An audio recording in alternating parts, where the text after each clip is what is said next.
Bonjour tout le monde, me voici aujourd'hui de nouveau avec Karine. Bonjour.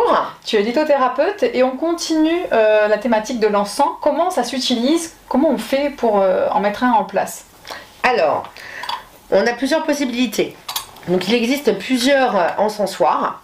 Donc nous avons les encensoirs portatives. D'accord. Voilà, qui s'utilisent avec des charbons ardents. D'accord. Voilà, donc c'est un petit charbon ardent comme la chicha. Voilà, oui, exactement. C'est ça, on l'utilise déjà pour la chicha. Donc ça va... Ce qu'on va faire, c'est que du coup, on va prendre un briquet, on va l'allumer ou une allumette, son charbon ardent, on va le laisser crépiter. Alors, il existe des pinces pour tenir. C'est pratique. C'est pratique, je voilà. vous recommande. Mais je suis tombée en rupture de stock, désolée.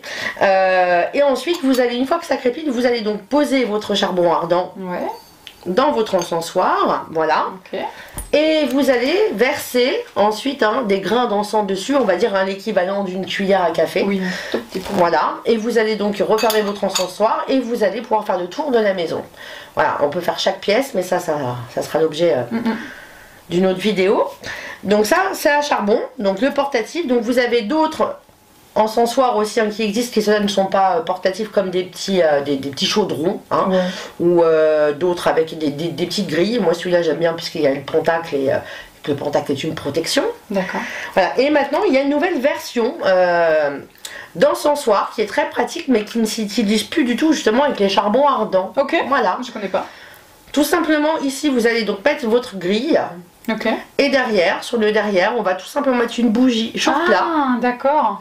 Et on va donc poser son encens. D'accord. Voilà, qui va brûler. Et après, l'encens, il n'y aura plus qu'à frotter la grille avec, vous prenez une petite brosse à dents ou une petite brosse. D'accord. Voilà, donc voilà comment on utilise les encens.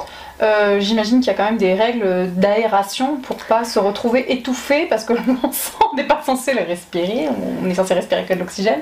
Donc comment on fait pour ne pas s'intoxiquer avec la fumée de l'encens?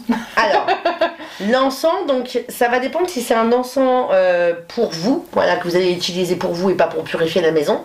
Vous pouvez très bien laisser fermer les fenêtres, pas besoin de les ouvrir, parce que le but c'est quand même d'immerger la pièce de cet encens. On est d'accord. Et de vous immerger aussi vous. Voilà, il faut le respirer l'encens. Donc là ça va, mais il ne faut pas en mettre une grosse quantité. C'est ça en fait, il faut savoir doser, et si on sent que ça fume un peu trop, on aère un peu. Le but c'est d'avoir aussi cette conscience que... voilà, qu'il ne faut pas que ça soit trop enfumé non plus. C'est ça. Après ça va dépendre de la taille de votre pièce aussi. Oui. Voilà. Et lorsque c'est par contre pour une purification, lorsque vous allez utiliser l'encens pour faire une purification de maison, là par contre il faut ouvrir obligatoirement une fenêtre, puisqu'il faut laisser de la place voilà, pour que ça puisse circuler et que s'il y a des entités et que la négativité puisse sortir. Sinon, c'est pas très cohérent. Sinon, ça tourne en rond. Oui, de toute façon, on fera une vidéo spéciale sur le sujet. Merci beaucoup, Karine, pour ces informations, comme d'habitude. Merci à toi. Merci à vous de nous avoir écoutés. On vous dit à très vite.